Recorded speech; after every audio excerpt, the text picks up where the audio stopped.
بسم الله الرحمن الرحيم. اللهم صل على سيدنا محمد الفاتح لما أغلق والخاتم لما سبق الناصر الحق بالحق والهادي إلى صراطك المستقيم وعلى آله حق قدره ومقداره العظيم.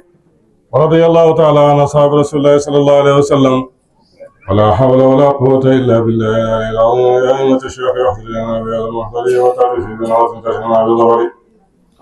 مولانا الشيخ إبراهيم ياس رضي الله عنه المفسر الأكبر والمرقي الأعظم وحبيب رسول الله صلى الله عليه وسلم mooy woy dañuy firil alquran. waaw tey dañuy dugg nag ci fatihatu kitaab de suratul fatiha sabu ayatin makkiyatun. hadihi suratu makkiyatun lianna salata nazalat fi makkata wa salatu badiyatu qattu min fatihati kitaabi fa hiya suratun makkiyatun bi ijma'in. wa ba'd al-mufassirin yaquluna نزلت مرتين مكية 7 آيات. فاتحة الكتاب تسمى أيضا بأسماء عديدة وكانت الأسماء تدل على شرف المسمى منها فاتحة الكتاب أي مفتتح به الكتاب مصدر كالعافية وتسمى أم القرآن وأم الكتاب والسبع المثاني والقرآن العظيم. ولقد آتيناك 7 من المثاني والقرآن العظيم. لا تمدن عينك إلى ما متعنا به أزواجا. وتسمى الكنز لأن النبي صلى الله عليه وسلم قال أنزلت علي كانت كنزا تحت رأسي. وتسمى سورة الصلاة لأن الصلاة لا تجوز بدونها. وتسمى الصلاة فاتحة الكتاب تسمى الصلاة لحديث قسمت الصلاة بيني وبين عبدي نصفين، نصف لعبدي ونصف لي ولعبدي ما سأل. وتسمى الدعاء وتسمى تعليم الدعاء وتسمى الكافية وتسمى الواقية وتسمى الراقية لحديث وما أدرك أنها رقية. وتسمى الراقية وتسمى الشفاء لأنها ورد أن فاتحة الكتاب شفاء من كل داء إلى السام الموت. مولانا الشيخ إبراهيم رضي الله تعالى عنه المفسر الأكبر والمرقي الأعظم وحبيب رسول الله صلى الله عليه وسلم mooy firi fatiha kitaab mu ne saaru fatiha juróom-ñaari aaya la boo ko wàññee makkiyatun ko jag makka la wàccee de makka lañ ko wàccee ci yonent bi sallallahu alayhi wa sallam. boobu yonent bi gàddaayagut waaw dem Madina de utee nga am na ci borom xam-xam nu kan see ñëwee waaw ñi ne nañu makka la wàcce ñi ne nañ wàcc na Medina ñi ne nañ wàcc na ñaari yoon wàcc na makka waaw wàccaat Medina de. sëriñ bi mu ne saar wi di faatihatul kitaab bàyyi na ne ko jag makka la wàccee ndax julli waaw yàlla nga ko farataale ca makka. mu ne julli du wéru mukk loolu ne jaam bi dafa jàng faatihatul kitaab. saar wi nag ko jag makka la bi ijmaa yi maanaam borom xam-xam yëpp dëppoo nañ ci li gën a ëpp ne waaw makka la wàccee de. ñenn ci firikati alquran yi wax nañ ne wàcc na ñaari yoon waaye li wér daal mooy makkiyatun ko jag makka la juróom-ñaari laay la de. Baay Ñas mu ne faatihatul kitaab dañ koy wooyee tur yu bëree bëri te yaaram dañuy wax ne tur yu bëri dafay tegtal màggaay fi ñu ko tuddee rek ku foor dañuy gis ñu ne yu bëri tur yu bëri waaw comme yàlla moom waaw dafa bëri ay tur te kenn la mooy laaw mooy rahmaanu mooy rahiim mooy malik mooy qudus mooy salaam demet waaw ba nga lim juróom-ñeent fukki tur ay juróom-ñeent ci alxuraan muy asmaa'ul husna te moom yàlla kenn la ci jëmam kenn la ci melam kenn la ci tur moom moo meloo tur yooyu de. ba tey nga dem wax nañ ci hadis ne waaw am na junney tur yàlla yoo xam ne malaaka yi rek ñoo ko xam am na junney tur yàlla yoo xam ne jinne yi rek ñoo ko xam ak junney tur yàlla yi nga xam ne yàlla nga ko wàcce ci téere yi de dara ko ci Adama waaw ba ci waaw yonent Yàlla Muhammad sallallahu alayhi wa sallam juróom-ñeent fukk juróom-ñeenti moom def ci alquran waaw benn bi mu di sunna la duñ la bëggee yooyu yëpp de dafay tegtal màggaay buñ ko tuddee ci noonu alquran dafa bëri ay tur waaw loolu li muy tegtal mooy dafa màgg nag ki gën a màgg waaw ki màgg moom mooy yàlla si moom la bàyyi ko waxam ne tabaaraka wa taala bëri tur dafay tegtal màggaay kuñ ko tuddee Cheikh Ibrahima Niass mu ne bokk na ci turi faatiha yi faatihatul kitaab mooy bi gën a siiw waaw dañ koy wooyee faatihatul kitaab lu tax ñu wooyee ko loolu ndax moom lañ ubbee téere bi de alquran ñu ko ubbee faatihatul kitaab de masdar la waaw kii wasnu comme nga ne alaafiya mu ne faatihatul kitaab bokk na ci turam yi ba tey ummul quraan yi mooy ndey alquran waaw loolu ci turi alquran la bokk de faatiha de dañ koy wooyee tamit ummul kitaab yi mooy ndeyu téere bi de ki alquran de dañ koy wooyee sabal masaani mooy juróom-ñaari ñaareel yi da nga alhamdulillahi rabbil alamin rahmaani rahim maliki yawmi diin iyyaka na'budu wa iyyaka nasta'in ñaar la boo ko seetloo waaw loolu tax ñu tuddee ko sabal masaani ak yeneen mbóot de dañ koy tuddee ba tey dégg nga waaw sabal masaani wal quran lazim alquran ju màgg ji de moo tax yàlla wax na ci alquran ne walaqad aataynaaka sab'an minal masaani wal quran lazim yow yax alquran de faatihatu kitaab ba tey dañ koy tuddee sabal masaani mottali na laaya ja walaqad aataynaaka sab'an minal masaani wal quran lazim laa tamuddanna aynayka illaa maa mata'naa bihi azwaajan de ba tey téere bi màgg bi di fatiha dañ koy tuddee alkanzu kanzu mooy koom-koom lu waral loolu Baay Ñas mu ne yonent bi sallallahu alayhi wa sallam dafa wax ne unzilat alayya kaanat kanzan taxtal arsi yàlla bi muy wàccee ci man alquran fatihatu kitaab kon lay wax boobu ñu ngi ko denc ca ron aras nekk koom-koom kanzu mooy loo fonk denc ko comme alal wala pétrole wala ay jamaa wala ki wurus nga seet fu la fonk nga nëbb ko denc ko fa waaw fatihatu kitaab dañ ko dencoon ca ron arasu yàlla ba mu nekk koom-koom boo xam ne dara gën a koo màgg de bay waxtu ba jotee nag ci la yàlla yewat jibril waaw mu indi ko wàccee ko ci man de kon kay ci turam yi bokk na ci alkanzu bi firi alal wala koom-koom ba tey mu ne faataatu kitaab dañ koy tuddee suuratu salaati saaru julli bi ndax mooy lan ndax képp ku julli rek waaw da nga jàng faataatu kitaab de bàyyi mu ne tax nañu tuddee ko suuratu salaati ndax wér julli mënta wér mukk lu ne da nga jàng faatiha dañ koy wooyee suuratu salaati ndax hadis ba yonent bi sallallahu alayhi wa sallam wax ne qasamtu salaata bayni wa bayna abdi nisfayni yàlla daf ne xaaj naa julli def ko muy ñaari xaaj sama diggante ak sama jaam bi de muy góor muy jigéen benn xaaj bi nisfun li abdi benn xaaj bi yëpp jox naa ko sama jaam moo ko moom wa nisfun li wa li abdi ma sha Allah benn xaaj bi man yàlla maa ko moom de yow miy julli sa julli gi yëpp genn wàll gi jox naa la ko yaa ko moom waaye genn wàll gi moom maa ko moom de waaye nag tegal naa la si yow jaam bi laajal lu la soob loo ñaan ma nag moo ko rek watu sama duwaaw faatihatu kitaab ba tey bokk na ci turam yi ak duwaaw bi firi ñaan de loo ci ñaan dëggu ca yàlla nangul la ko watu sama taalimu duwaay faatihatu kitaab tam dañ koy tuddee jàngale ñaan daf lay jàngal ni ngay ñaanee watu sama def nu ooye ko ba tey alkaafiye bi firi aji fekk képp ko am lu la tiital wala loo jàq wala loo ragal boo jàngee faatihatu kitaab waaw yàlla fegal la musiba daw mën a doon de watu sama alwaaqiya waaw waaqiya bi firi aji fekk aji xaar ba tey lu lay aar wala lu musal la musulaay la waaw da nga gàllaaj la da ci nit ki de watu sama raaqiya mocc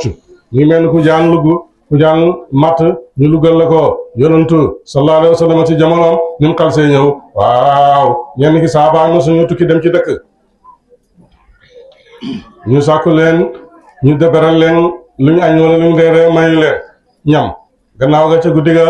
jaan matt seen kilifa ga de waaw ba mu mattee nañu daw ñoom ñun dañoo jaaxle ndax amu leen waaw ku mën a mocc ci yéen de ñu ne ankay waaye duñ leen mocc dafay leen ñu ndax dañoo xiifoon wàcc ci seen dëkk bi laaj leen ñam ngeen bañ ñoo may suñ ne soxla ngeen ñun tam waaw ba leen jox da ngeen ñu fay rek mu wax ñu fay ko ay tëng waaw gàtt yu bëree bëri mu jàng Faatiha rek daf li ko ci rek lugu ko de moo tax ñu tuddee ko raakee mocc ko de mu wér de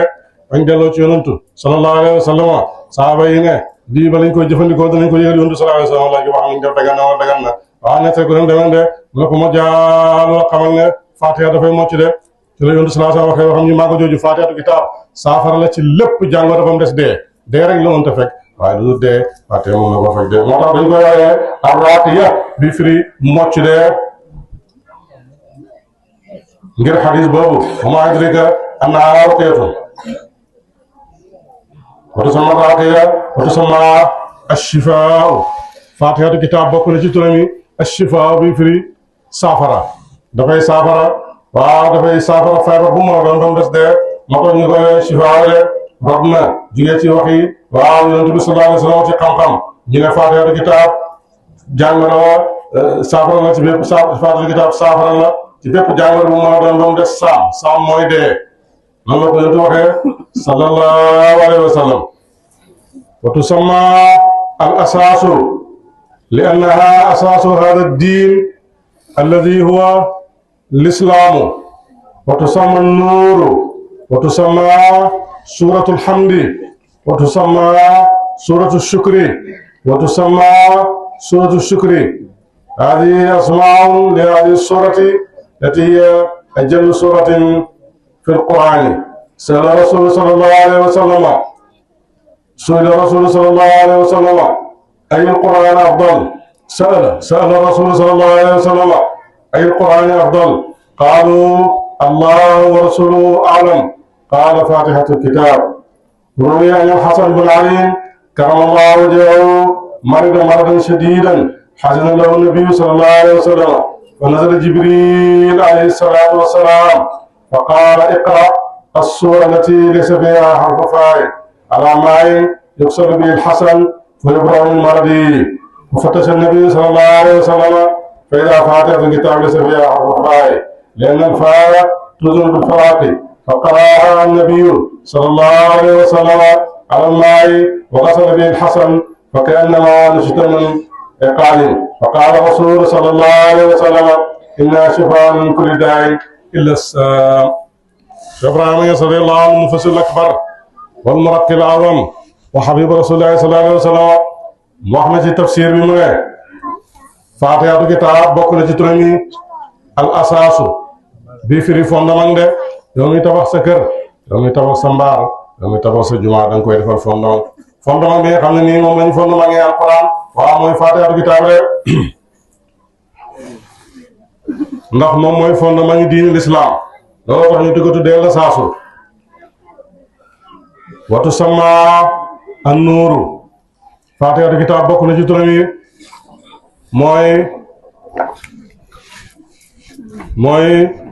mooy leer dañ koy ooyee leer de nuuru de watu sama suuratul hamdi bokk na ci turi Faatiha waaw alhamdulilah ndax niñ ngi tàmbale mooy sant yàlla alhamdulilah rabbil alamin kon dañ koy ooyee cant de watu sama suuratu shukri waaw bokk na ci turam yi ba tey dañ koy tuddee suuratu shukri mooy sant mooy feddali sant ak ngërmande ñeel yàlla tabaaraka wa taala de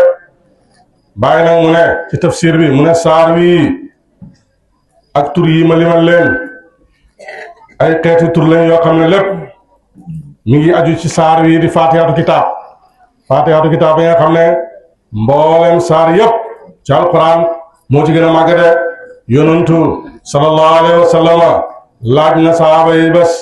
ne leen ban alquran moo gën ci alquran yi ci biir alquran lu ci gën ñëpp tontu ko ne ko allah wa rasuluhu alam yàlla rek tabaraka taala yonantam ñoo xam de sallallahu alayhi wa sallam ñu delloo yonantu bi laaj yaa ngi rek teggin yonantu bi ne leen fa qaala fatihatul kitab yonantu leen fatiha moo gën a màgg ci alquran de mawlana cheikh ibrahim radiyallahu taala anhu al mufassir al akbar wal muraqqi al azam wa habib rasulullah sallallahu alayhi wa sallam waaw mooy wax mu ne di nettali mu ne nettali nañ ci solo ñu ne Xasan imam Xasan sëtu yonent sallallahu alayhi wa sallam doomu Ali ibn Abi Talib karamallahu wajhahu dafa feebaroon feebar bu métti ba yonent bi sallallahu alayhi wa sallam jàq ca de waaw daal di say am jaaxle lool ba Jibril alayhi salaatu wasalaam wàcc jógee fa yàlla waa ñëw fa moom de daal di koy bégal de ne ko yow yonantu sallallahu alayhi wa sallam jàngal saar bi nga xam ne amul xarafi faa comme nga ne f baatu faa seetal saar bi nga xam ne faa amu ci de boo ko jàngee ci ndox nga sangee ko Xasan dana wér de jógee ci feebar bi de wér këkk yonantu sallallahu alayhi wa sallam ci xam-xamam bu rëy mi ak xelam mu sell mi waaw daal di gëstu xelam jeex waaw xool Fatiha gis na Fatiha jàng na ko ba mu jeex xarafu faa nekku ci de waaw mu jàng ko ci ndox sallallahu alayhi wa sallam daal di koy tëfli daal di koy sangee Xasan mu wér mu mel ni ku ñu yeewoon tekki ko de kon kay Fatiha ngoog de jàppaleen ci de ay dafa ko ak ngëm-ngëm na mbir mi dafa laaj gëm lan moo tax ñu watandiku xarafu faa ci Faatihatul kitaab ci yaaram firaaq bi firi tàqalikoo faa la tàmbalee de te yonentu jàppoon na ragal Asan dee waaw bi loolu amee de comme nag dafa bañ tàggoog moom mu ñu suuli ko moo tax Jibril indi ko laay joo xam ne amul faa de waaw mu jàng ko ne ndax faa ci yaaram dañuy wax al firaaqu moo firi tàqalikoo te kenn bëgg di tàqalikoo sa doom lu may rek xanaa dogal yàlla te boobu yonent bi bëggutoon Asan dem léegi de moo tax Jibril ñëw gaaw alayhi salaatu wasalaam bàyyi ko ci ndigal yàlla ñëw indi ko Fatiha ne ko jàng ko de boo ko jàngee dana fi yàgg de kon nag mu ngoog jàpp leen ci loolu ngeen di ñaanal seen bopp seeni doom di ci ñaanal Faatihatul kitaab mi ngi noonu ay ngëneeli kese la sallallahu alayhi wa sallam moo wax ne inna shifaa'un min kulli daa'in illa saam dafay faj lu ne ba mu des deede waaye nag kay jàng Faatiha it am na solo nañ góorgóorlu ci ragal yàlla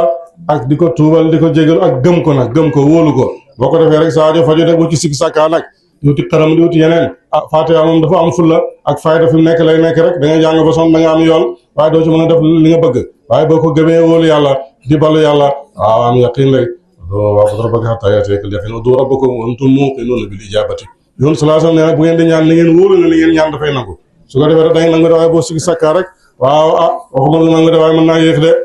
nañ yàlla nangul wa saafara jamaatun min ashaabi rasulillahi sallallahu alayhi wa sallam wa nazalu fi hayyin min ahyaa'il arab wa talabu ashyaa'an falam yu'tuu bi ashyaa'in baxiluu alayhim bit-ta'aami wa fi lleyli ladaqat hayyatun ra'isa al-hayyi fa ataw ila ad-dayfi qaaluu lahum hal indakum min raaqin qaala waahidun minhum na'am ana arqii walaakin talabnaakum al-ashyaa'a wa lam tu'tuunaa idhan laa narqii lakum illaa an tadfa'uu lanaa thamanan qaaluu kam qaala qati'un min al-ghanami فدفعوا له قطيعا من الغنم فقرأ فاتحة الكتاب على الرئيس فنزل السم فبرئ في الحين فقال الرجل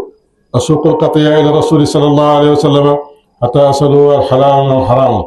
فأتى إلى النبي صلى الله عليه وسلم وأخبره الخبر فقال صلى الله عليه وسلم وما يدرك أنها رقية قسم القطيع بين أصحابك وجعل نصيبا منه فعلم أنه حلال فلهذا تسمى هذه السورة بالرقية Cheikh Ibrahima Niass radiyallahu anhu mufassir al-akbar wal muraqqi al-a'zam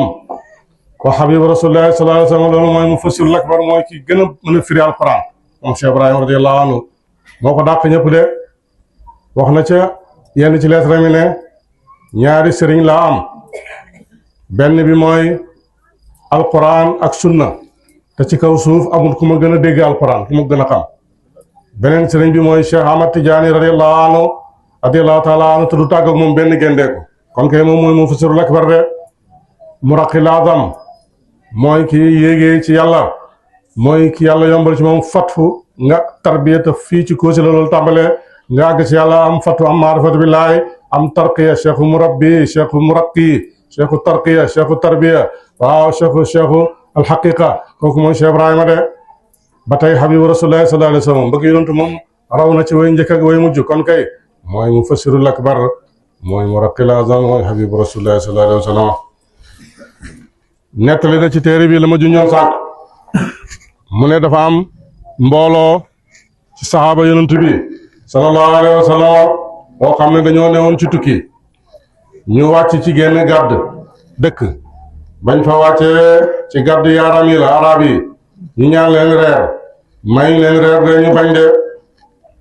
nay ci seen kaw nay ci ñoom ba guddi ga soree waa ba guddi jotee jaan daal di màtt seen jiital dëkk ba de bi mu ko màttee nag ñu def délégation mbooloo ñëw ca gan yi ndax yéen laaj leen na leen ndax yéen amu ci yéen ko mën a mocc de kenn ca ñoom ci saaba ya tontu ko ne ko waaw naam man nii damay mocc mën naa koo faj waaye ñun dañ leen a ñaanoon reer ngeen bañ ñoo may reer kon kay ñun duñ leen moccal te du ngeen da ngeen ñoo fa yaral de ñu gaaw ca saase na ko waxal loo soxla ñaata mu ne dañuy dogal ay tëngi gëlëm yu bëri tëngi kon gàtt laa bëgg a wax gàtt jox ñu ko de waa ji jël ci juróom ji dafa bëri woon jur lu bëri jox leen ko de mu nekk gétt rek ci saase mu tiim seen njiit la seen président ci dëkk ba daal di jàng faatiha kitaab def lu ko rek ca saasa rek waaw dangat ga dañ mu daal di wér ci saasi de saaba yi dellu ci yonent bi sallallahu alayhi wa sallam waaja ne duma ci laal dara duma ci séddale muy dama ak si ba ci yonent bi sallallahu alayhi wa sallam su ko defee ma ñu laaj ko ndax lii ñu def noonu la ak ndax liñ ñu jox nii ndax lu xalaal la wala lu xaraam la ñu ñëwal yonent bi sallallahu alayhi wa sallam laaj ko de nettali ko wax ko nu solo sa demee yonent bi gestu saaba ba moccoon ne ko maa adraaka annahaa ruqyatun ma jaalu la xamal ne waaw faatati kitaab dafay mocc de séddaleel waaw say gàtt te ngeen may ma sama wàll loolu yonent moo ko def de foofu la ñu bëri nag ci ñaankat yi ñaan di jël weexal waaw di jëlee loolu waaye nag loolu loo ko jëfandikoo bul nax nit ñi waaw ba tooñ leen de wala nga leen di laaj di jëfandikoo wax jooju hadis boobu te seen aajo fajuwut ngay lekk seen xaaj loolu yonent defutoon noonu saaba yi defu noonu loolu de bi loolu amee nag ci la yonent bi sallallahu alayhi wa sallam waxee wax ju rëy jooju ne faatatu kitaab dafay faj lu ne ba mu des dee rek la mënta fekk saaba ba ne ci lañ xamee ne liñ jëf ñun lu xalaal la looloo tax bàyyi mu ne looloo tax ñuy tuddee saar wi saaru jadde ruqyatu de